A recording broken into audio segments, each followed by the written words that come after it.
Hello guys, അപ്പോൾ എല്ലാവർക്കും light റിവ്യൂസിൻ്റെ പുതിയൊരു വീഡിയോയിലേക്ക് സ്വാഗതം. അങ്ങനെ കുറേ നാളായിട്ട് ഞാൻ കാണണമെന്ന് വിചാരിച്ച് ഇങ്ങനെ നിൽക്കുന്നൊരു സിനിമയായിരുന്നു നമ്മുടെ ജെയിംസ് കാമറൂണിൻ്റെ അവതാറിൻ്റെ മൂന്നാമത്തെ ഭാഗമായ അവതാർ ഫയർ ആൻഡ് ആഷ്. അങ്ങനെ അവസാനം ആ പടം കണ്ടു. ഇതെന്ന് വെച്ചാൽ എനിക്ക് തിയേറ്ററിൽ പോയിട്ട് എക്സ്പീരിയൻസ് ചെയ്യണമെന്ന് ഭയങ്കര ആഗ്രഹം ഉണ്ടായ ഒരു പടമായിരുന്നു. പക്ഷേ എന്തോ കാരണം വെച്ചാൽ എനിക്കത് പറ്റിയില്ല. അപ്പോൾ ഞാൻ ഇത് OTT വരാൻ വേണ്ടിയിട്ട് ഇങ്ങനെ കാത്തുനിന്നു. ഈ അടുത്താണ് ഇത് OTT റിലീസായതെന്ന് ഞാൻ അറിഞ്ഞത്. അങ്ങനെയാണ് ഇത് അപ്പം തന്നെ എടുത്ത് കാണുകയും ചെയ്തു.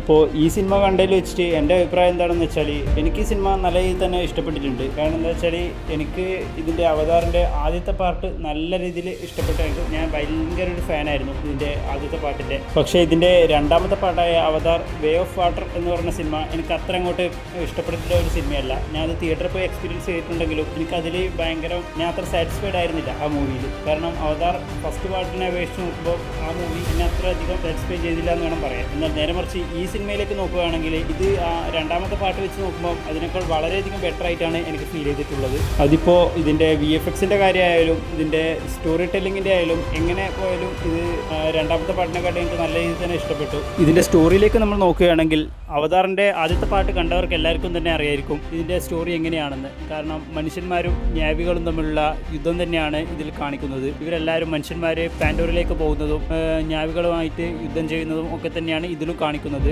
അതിൽ പ്രത്യേകിച്ച് വ്യത്യാസങ്ങളൊന്നുമില്ല. പക്ഷേ ഈ മൂന്നാമത്തെ പാർട്ടിലേക്ക് വരുമ്പോൾ സിനിമയുടെ പേര് പോലെ തന്നെ ഒരു പുതിയൊരു ട്രൈബിനെ കൂടി അവർ ഇൻട്രൊഡ്യൂസ് ചെയ്തിട്ടുണ്ട്. അവരാണ് ആഷ് പീപ്പിൾസ് എന്നാണ് അവരെ വിളിക്കുന്നത് ഇതിൽ. അത് എനിക്ക് കുറച്ചും കൂടി ഇഷ്ടപ്പെട്ടിട്ടുണ്ട്. കഴിഞ്ഞ പാർട്ടിൽ നമ്മുടെ വാട്ടർ പീപ്പിൾസിനെ കാണിച്ചതിനേക്കാളും കുറച്ചും കൂടി നന്നായിട്ട് എനിക്ക് തോന്നി ആഷ് പീപ്പിൾസ്. എല്ലാം കൊണ്ടും ആഷ് പീപ്പിൾസിനെ വളരെയധികം വ്യത്യാസമായ രീതിയിലാണ് അവതരിപ്പിച്ചിരിക്കുന്നത്. അവരുടെ രൂപത്തിലായാലും പിന്നെ അവർ ബാക്കി ഇതുവരെ നമുക്ക് കാണിച്ചു തന്നിരിക്കുന്ന നാവിയേക്കാൾ കുറച്ചുകൂടി ഡിഫറെൻ്റ് ആയിട്ടാണ് അവരുടെ സ്വഭാവം എല്ലാം. അത് നിങ്ങൾക്ക് കാണുമ്പോൾ മനസ്സിലാവും. അത് ഞാൻ വെറുതെ പറയുന്നില്ല കാണാത്തവരുണ്ടെങ്കിൽ. അപ്പോൾ മൊത്തത്തിൽ എനിക്ക് നല്ല രീതിയിൽ അത് ഇഷ്ടപ്പെട്ടു എല്ലാം. പിന്നെ ഈ പടത്തിൻ്റെ VFXും കാര്യങ്ങളെക്കുറിച്ചൊന്നും പ്രത്യേകിച്ച് പറയണ്ടല്ലോ. അത്രയധികം ടൈം എടുത്ത് അത്ര നല്ല രീതിയിൽ തന്നെയാണ് അവർ VFXും എല്ലാം ചെയ്തു വെച്ചിരിക്കുന്നത്. അത് ഓരോ പാർട്ട് വരുമ്പോൾ അത് ബെറ്റർ ആയിക്കൊണ്ടിരിക്കുന്നു അല്ലാതെ അതിലൊരു കുറവോ കാര്യങ്ങളോ ഒന്നും വരുന്നില്ല. അത് നമുക്ക് ഇതിൻ്റെ മുന്നേയുള്ള പാർട്ട് കണ്ടാലും മനസ്സിലാവും. അതുപോലെ തന്നെയാണ് ഇതും നല്ല രീതിയിൽ തന്നെ ചെയ്തു വെച്ചിരിക്കുന്നത്. അല്ലാതെ ആ കാര്യത്തിലൊന്നും ഒരു മോശവും പറയാനില്ല. നല്ല രീതിയിൽ അവർ ചെയ്തിട്ടുണ്ട്.